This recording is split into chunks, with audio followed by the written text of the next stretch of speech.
संध्याकाळचे 6 वाजले होते. घराचा दरवाजा उघडून वैशाली आत आली. तिच्या हातामध्ये 4-5 शॉपिंगच्या बॅगा होत्या आणि चेहऱ्यावर अशी एक चमक होती की जणू काही तिने जग जिंकले असावे.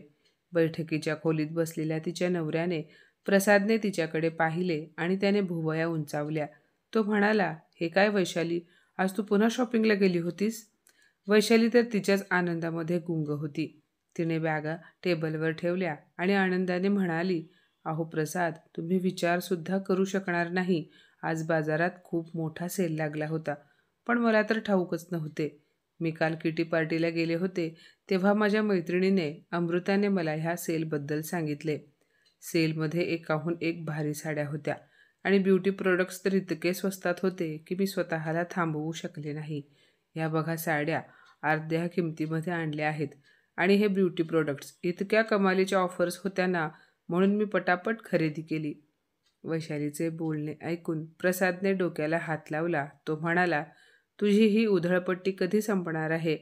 मी ह्या आधीच तुला समजावून सांगितले होते की उगाचच असल्या गोष्टींवर पैसे खर्च करू नकोस. पण हे तर तुझे आता नेहमीच झाले आहे." नवऱ्याचे बोलणे ऐकून वैशालीचा आनंदी चेहरा हिरमुसला. ती म्हणाली, "अहो प्रसाद, माझ्या मैत्रिणी नेहमी पार्टीमध्ये खूप महागड्या साड्या आणि दागिने घालून येतात. मलाही थोडेसे तयार व्हायला आवडते. मी डायमंड ज्वेलरी खरेदी करू शकत नसले तरी कमीत कमी माझ्या आवडीचे कपडे तरी खरेदी करू शकतेच ना." हे ऐकताच प्रसादचा राग आणखी वाढला. तो म्हणाला, "आता मैत्रिणींचा थाट बघून तू स्वतःचे घर उद्ध्वस्त करणार आहेस का? घरातील खर्च, मुलांचे शिक्षण हे सर्व कोण पाहणार आहे? अगं तुला ठाऊक आहे का, ज्या हॉस्टेलमध्ये आपली मुले शिकत आहेत तिथली फी किती वाढली आहे? तुझ्या अशा सवयी एक दिवस मला कंगाल करून सोडतील." यावर वैशाली नाराज होऊन म्हणाली, "मग काय मी माझ्या आवडीचे काहीही खरेदी करू शकत नाही का?" त्या दोघांमध्ये बोलणे सुरू होते. तेवढ्यात वैशालीचा फोन वाजला. तिने फोन उचलला तर पलीकडून तिच्या वडिलांचा विनोदरावांचा फोन होता. "हॅलो वैशाली बाळा." ती म्हणाली, "हॅलो बाबा, कसे आहात? तुमची तब्येत तर ठीक आहे ना?" तिचे बाबा म्हणाले, "अगं माझी तब्येत ठीक नाही. मी काही दिवसांपासून डॉक्टरांकडे जाण्याचा विचार करतोय, पण एकट्याने जाण्याचे धाडस होत नाही."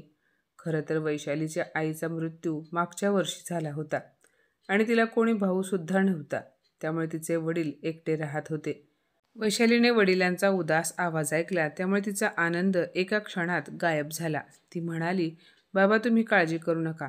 तुम्ही राघव काकांच्या मुलाला अमितला सांगा, तो तुम्हाला डॉक्टरांकडे घेऊन जाईल. अशा वेळेस आपलीच माणसे तर कामी येतात आणि तसेही ते जवळच तर राहतात. मी आता त्यांना फोन लावते." यावर विनोदराव म्हणाले, "अगं वैशू बाळा, मी त्यांना बोलावले असते पण अमित त्याच्या बायको मुलांसह फिरायला गेला आहे. तो इथे नाही. काही कळत नाही आहे की आता काय करावे." हे ऐकून वैशालीला खूप वाईट वाटले.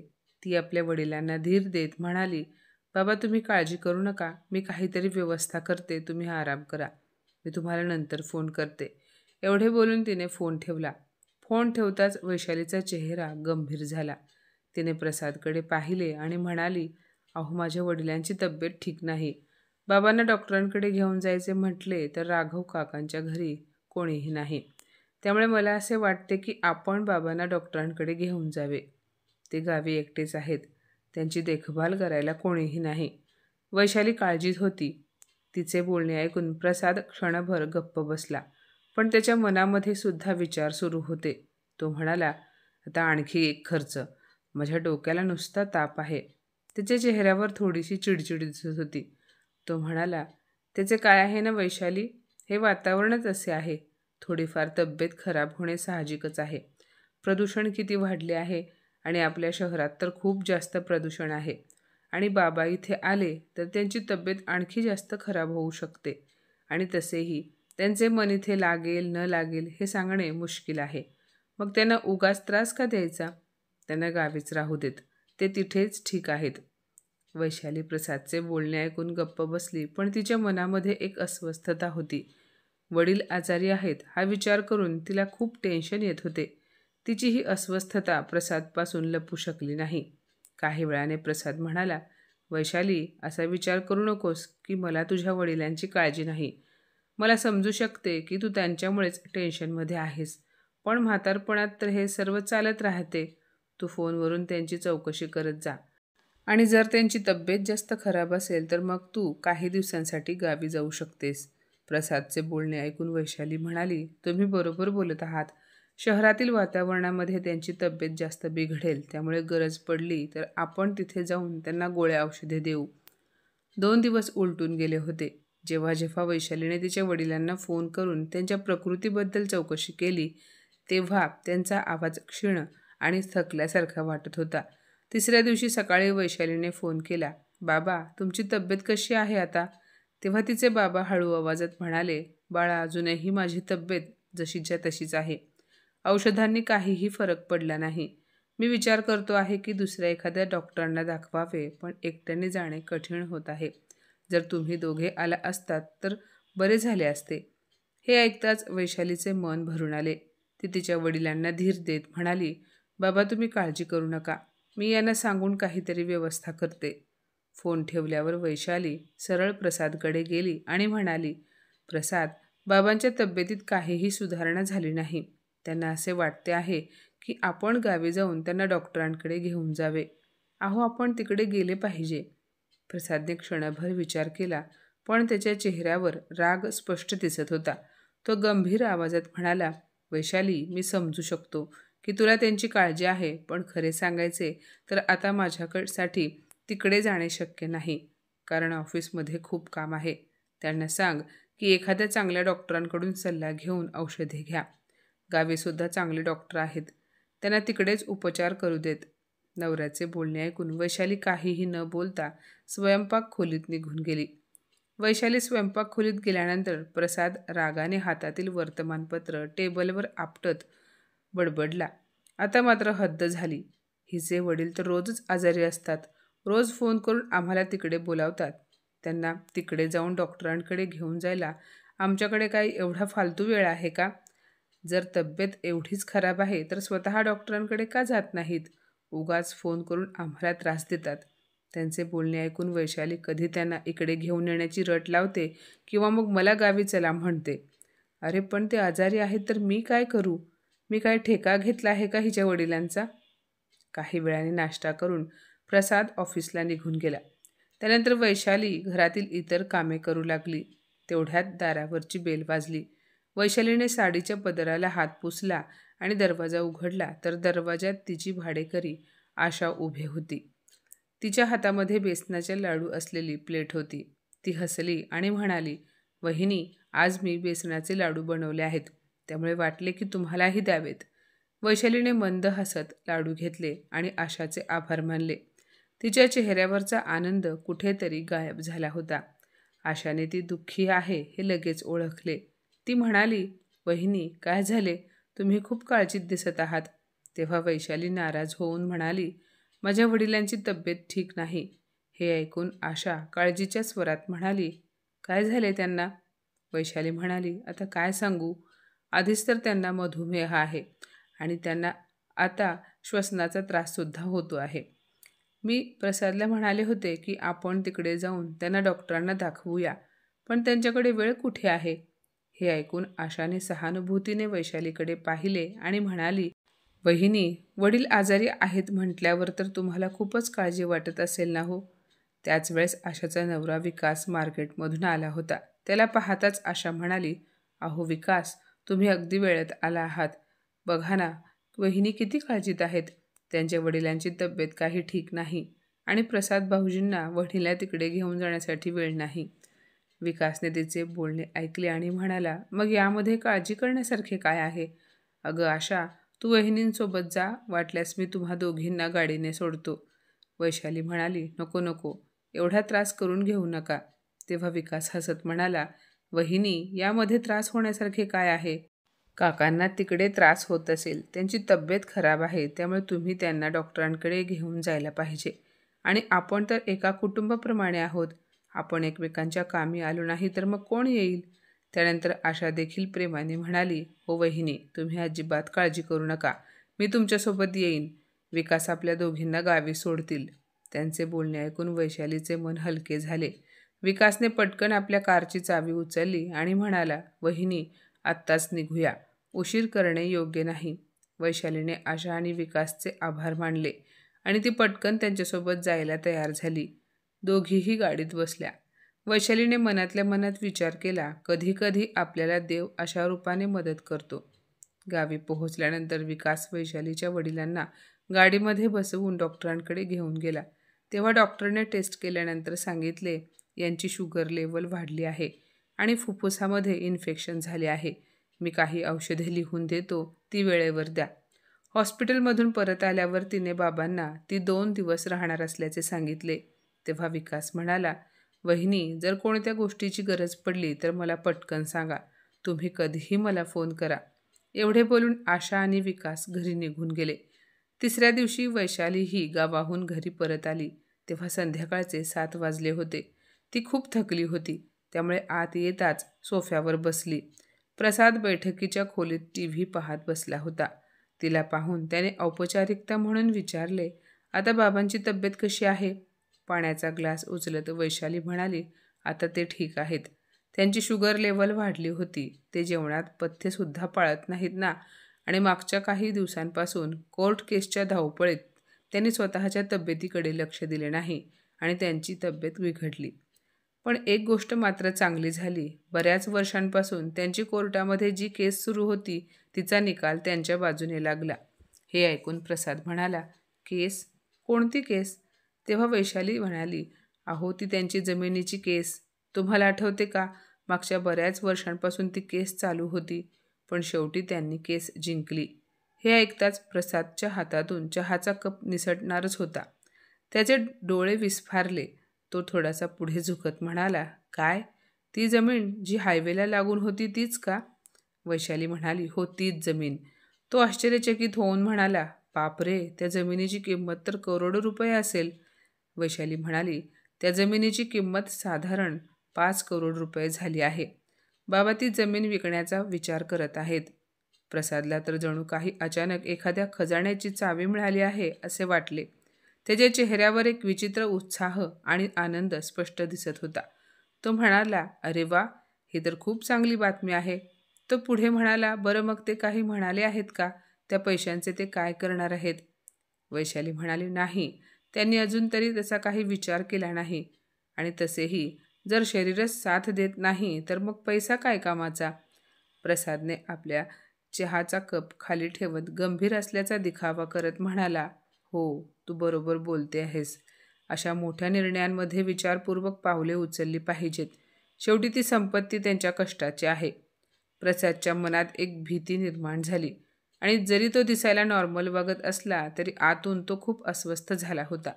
त्याला असे वाटत होते की वैशालीच्या काकांचा मुलगा विनोदरावांना आपल्याकडे करून त्यांच्या जमिनीवर कब्जा करेल. आणि तसेही माझी बायको वैशाली, तिच्या वडिलांची एकुलती एक मुलगी आहे, त्यामुळे त्या जमिनीवर फक्त आमचा अधिकार आहे. मनातल्या मनात तो विचार करतच होता. रात्री जेव्हा वैशाली स्वयंपाकघरातील कामे आटोपून खोलीमध्ये आली तेव्हा प्रसाद लॅपटॉप घेऊन बसला होता. वैशालीने पाहिले तर त्याचे लक्ष स्क्रीनवर नव्हते. बेडवर बसून उशीला कव्हर घालत वैशाली म्हणाली, काय झाले? काय विचार करत आहात? लॅपटॉपचे काम झाले असेल तर बंद करा आणि झोपा. प्रसाद म्हणाला, वैशाली, तुझ्या वडिलांची तब्येत ठीक नाही, मग तुला असे नाही का वाटत की त्यांना एकट्याला सोडणे बरोबर नाही? शेवटी ते तुझे बाबा आहेत. मलाही माझ्या वडिलांसारखे आहेत, त्यामुळे त्यांची काळजी घेणे आपले कर्तव्य आहे. वैशाली म्हणाली, मी तर तुम्हाला आधीच म्हणाले होते की आपण जाऊन त्यांना भेटू, पण तुम्हालाच ऑफिसच्या कामामधून वेळ मिळत नव्हता. प्रसाद म्हणाला, अगं वैशाली, मला कुठे ठाऊक होते की त्यांची तब्येत एवढी खराब आहे म्हणून. आता तू त्यांच्याकडे जाऊन आल्यावर मला सर्व काही सांगितलेस, त्यामुळे विचार करतोय की बाबांना आपल्याकडे घेऊन यावे. ते आपल्यासोबत राहिले तर आपण त्यांची व्यवस्थित काळजी घेऊ.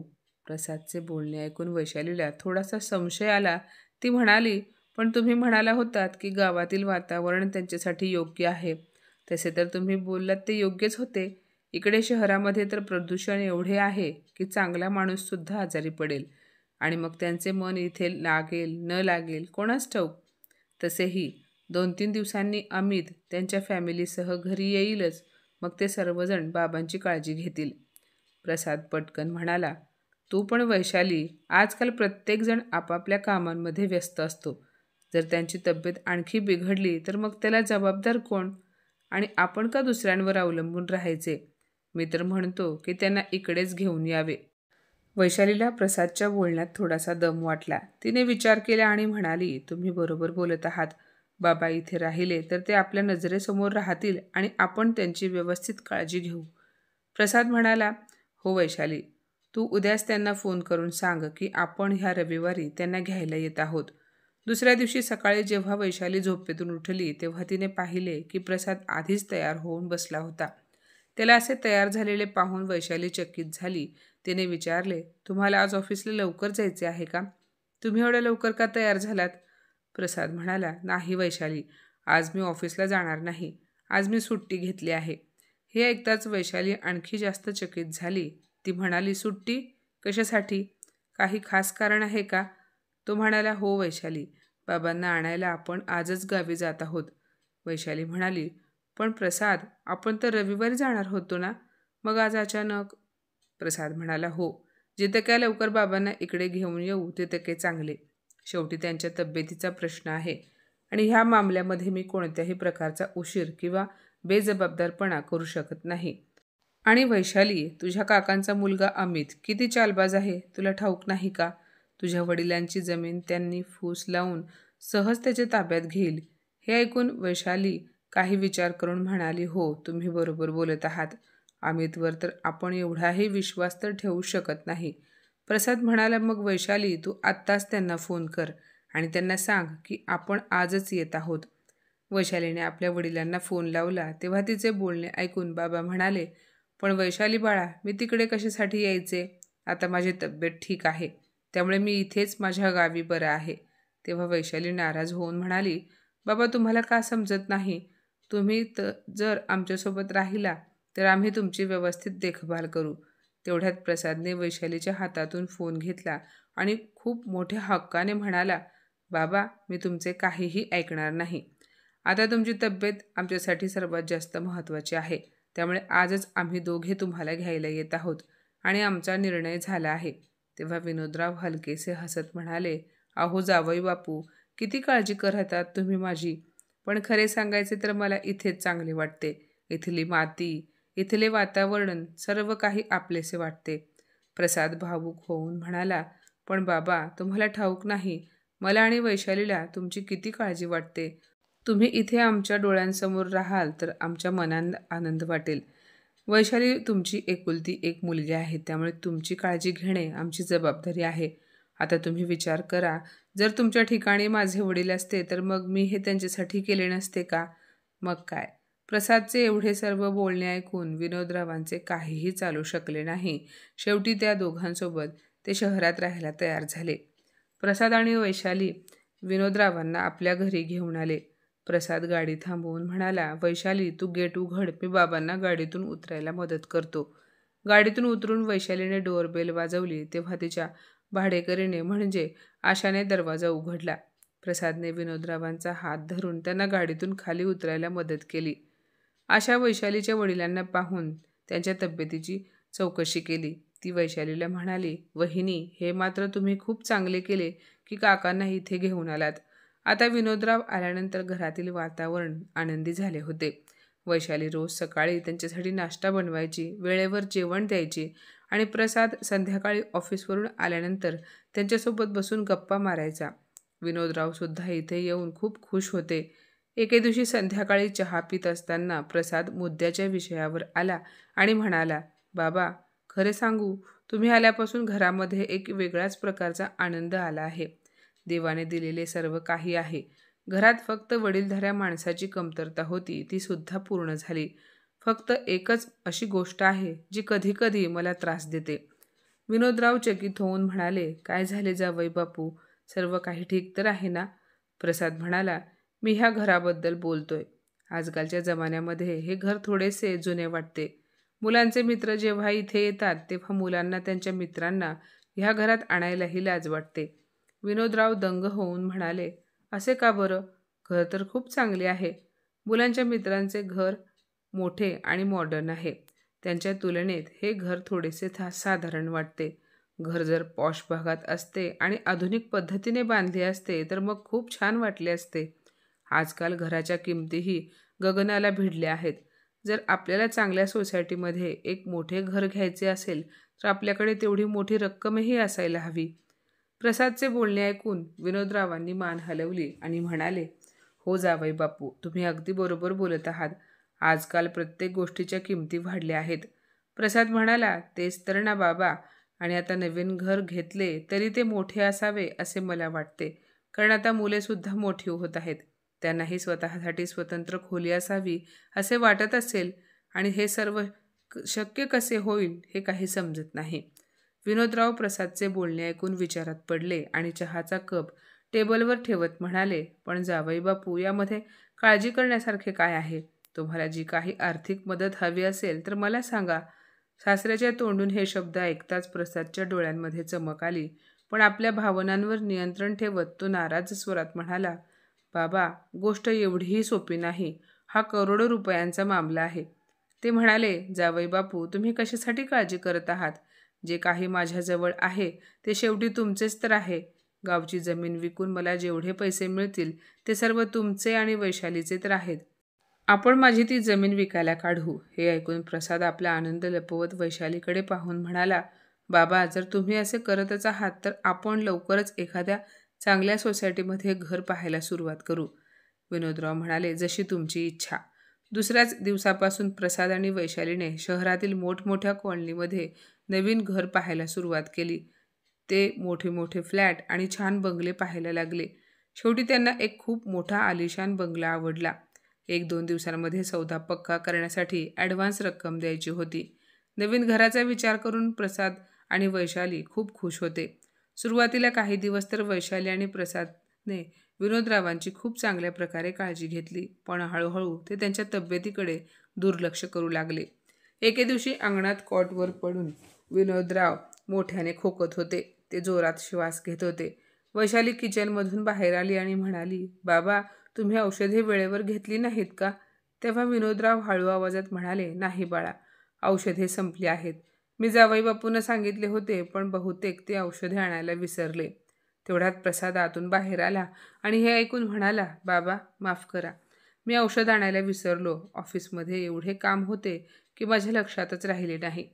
विनोदराव म्हणाले, ठीक आहे जावई बापू, औषधे नंतर आणा, पण आता मला डॉक्टरांकडे घेऊन चला. ते माझी तपासणी करून योग्य औषधं लिहून देतील. प्रसाद म्हणाला, बाबा, आता डॉक्टरांकडे जाण्याची वेळ नाही. मला बँकेत जायचे आहे. नवीन घराची डील पक्की करण्यासाठी जी ॲडव्हान्स रक्कम द्यायची आहे त्यासाठी FD मोडावी लागेल. तुम्ही काळजी करू नका. संध्याकाळपर्यंत मी औषधं घेऊन येईन. विनोदराव थकलेल्या स्वरात म्हणाले, पण जावई बापू, माझी तब्येत खूप खराब होत आहे. मला श्वास घ्यायला त्रास होतोय. यावर वैशाली म्हणाली, बाबा, आम्हाला बँकेत जास्त वेळ लागणार नाही. तुम्ही थोडासा आराम करा. आम्ही पटकन येऊ. प्रसादने गाडी स्टार्ट केली आणि तो वैशालीसोबत बँकेत गेला. विनोदराव एकटेच पलंगावर खोकत पडले होते. त्यांची तब्येत बिघडत चालली होती. विनोदरावांच्या खोकण्याच्या आवाजाने आशा पायऱ्या उतरून खाली आली. विनोदरावांची अशी अवस्था पाहून ती घाबरली आणि म्हणाली, काका, तुमची तब्येत तर खूप खराब झाली आहे. प्रसाद दादा आणि वैशाली वहिनी कुठे आहेत? तेव्हा विनोदराव खूप मुश्किलीने एवढेच म्हणाले, ते दोघे बँकेत गेले आहेत. आशाने पटकन तिच्या नवऱ्याला बोलावले. ती म्हणाली, विकास, काकांची तब्येत ठीक नाही. त्यांना डॉक्टरांकडे घेऊन जावे लागेल.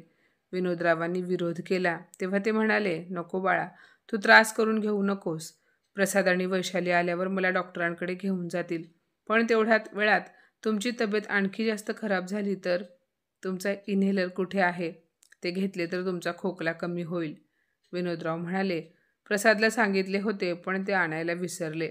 आशाने विकासला फोन करून सांगितले. तेव्हा विकास येताना विनोदरावांचा इन्हेलर घेऊन आला आणि काही वेळातच त्यांना खोकल्यापासून आराम मिळाला.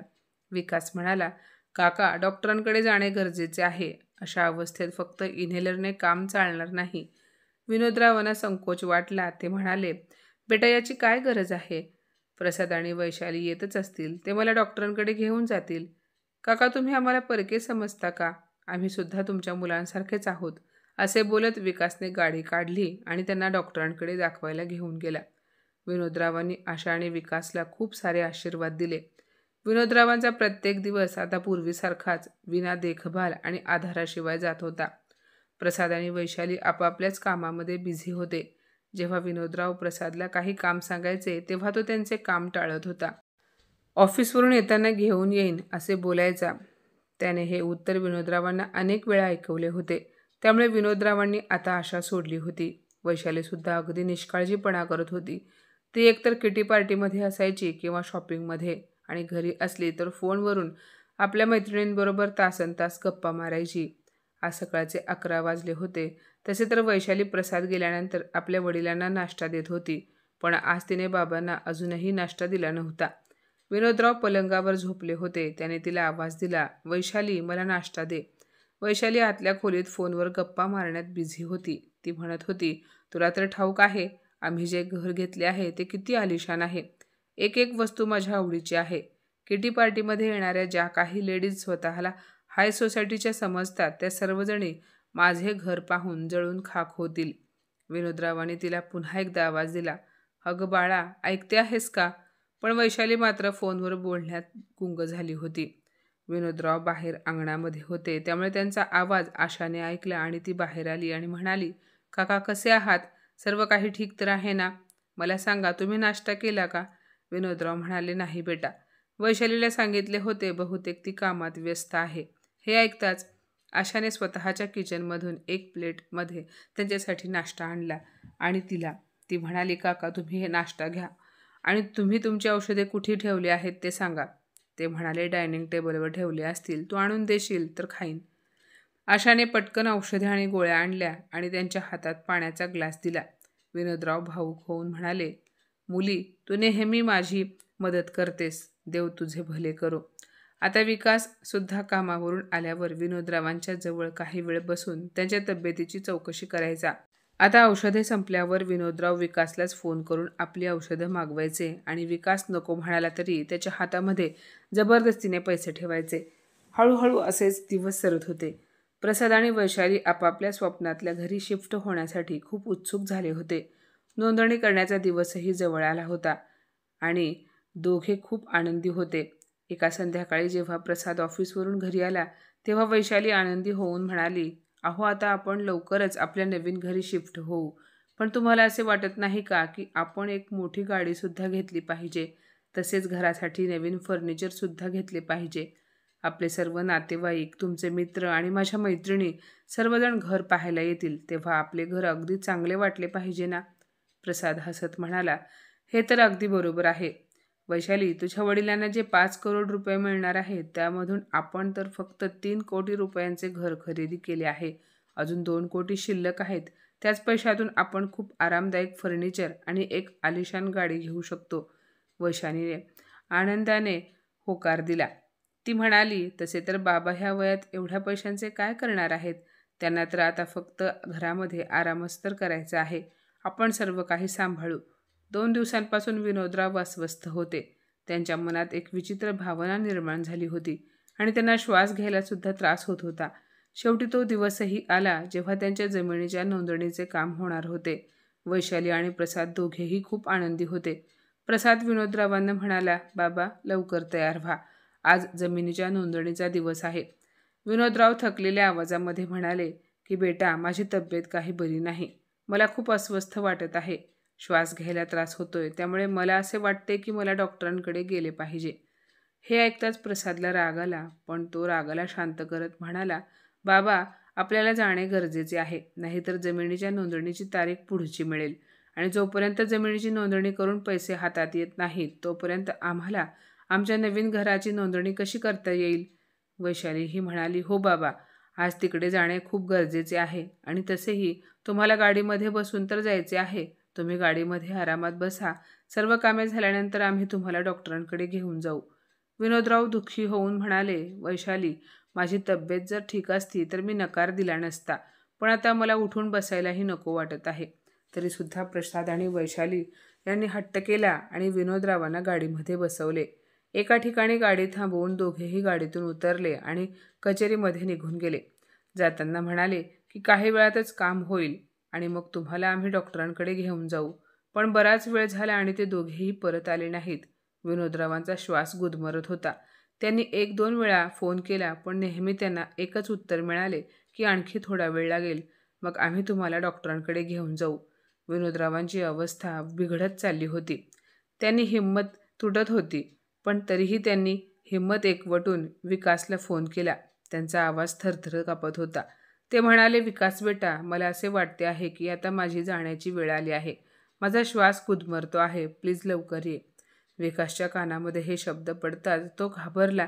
त्याने पटकन फोन बंद केला आणि वेळ न घालवता ऑफिसमधून निघाला आणि विनोदरावांनी सांगितलेल्या ठिकाणी पोहोचला. विनोदरावांची अवस्था खरंच खूप खराब झाली होती. तो पटकन त्यांना हॉस्पिटलमध्ये घेऊन गेला. हॉस्पिटलमध्ये गेल्यानंतर डॉक्टरांनी तपासणी सुरू केली. तोपर्यंत इकडे प्रसाद आणि वैशाली विनोदरावांना घेऊन जाण्यासाठी आले आणि ते गाडीत नाहीत म्हणून घाबरले. प्रसादने त्यांना फोन लावला, पण त्यांचा फोन बंद येत होता.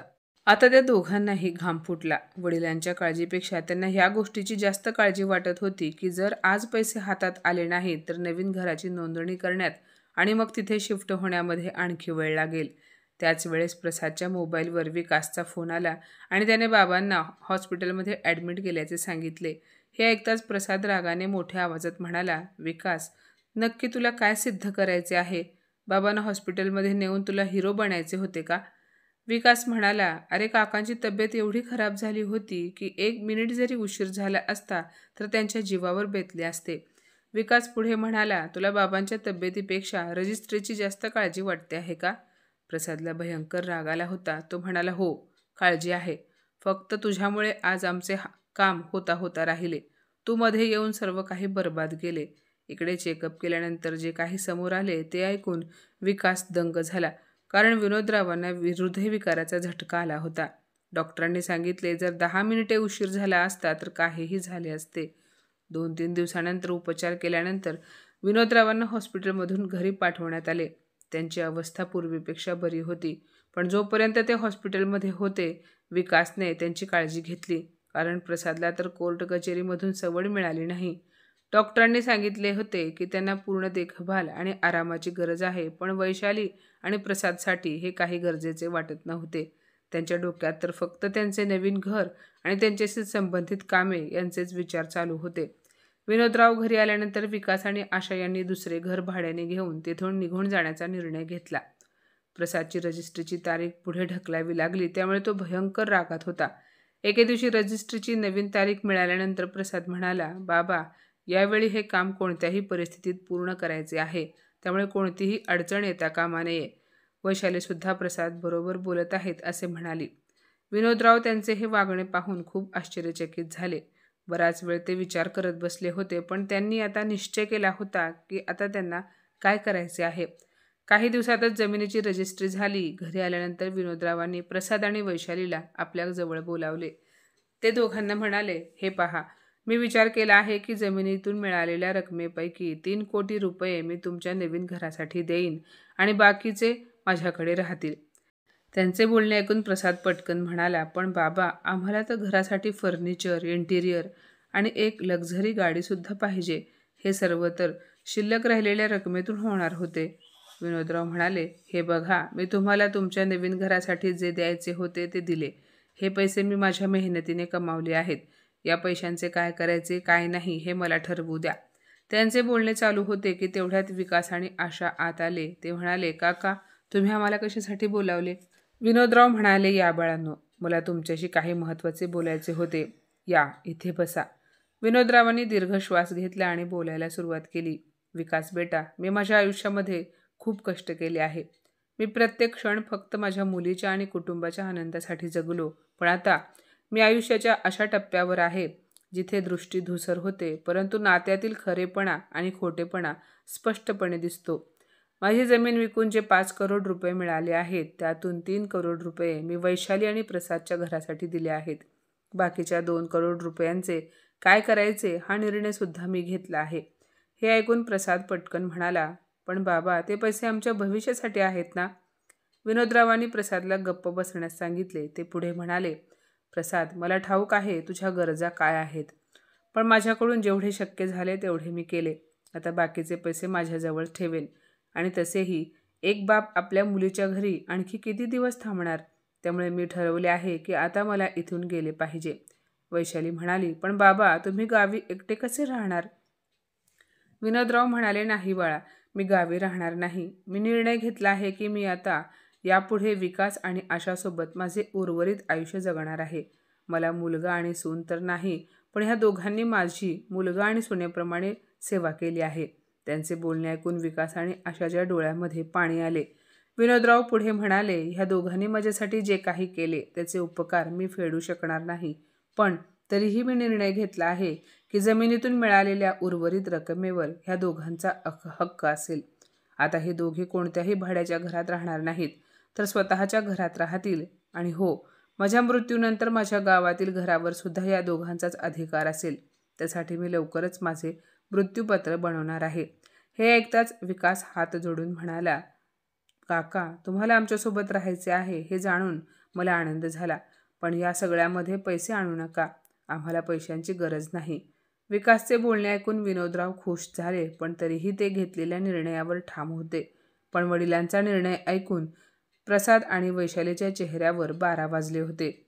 त्यांनी विरोध करण्याचा प्रयत्न केला, पण विनोदरावांनी कठोर शब्दामध्ये त्यांना गप्प केले. ते म्हणाले, प्रसाद आणि वैशाली, तुम्हा दोघांना बहुतेक हे समजले नाही की पैशांनी नाती खरेदी करता येत नाहीत. विकासने मला त्यावेळी आधार दिला जेव्हा मला आधाराची सर्वात जास्त गरज होती, आणि आशाने एका मुलीप्रमाणे माझी सेवा केली. हे पैसे आता त्यांच्यासाठीच आहेत आणि आता यापुढे कोणी या विषयावर काहीही बोलणार नाही. खोलीमध्ये शांतता पसरली. विनोदराव तिथून उठले आणि आत जाऊन त्यांनी आपली बॅग पॅक केली आणि ते विकास आणि आशासोबत निघून गेले. मागे प्रसाद आणि वैशाली फक्त पाहत राहिले. तर माझ्या मित्रमैत्रिणींनो, आजची ही कथा तुम्हाला कशी वाटली कमेंटमध्ये नक्की सांगा. आणि अशाच नवनवीन कथा ऐकण्यासाठी प्रज्ञा मराठी स्टोरीजला नक्की सबस्क्राईब करा. धन्यवाद.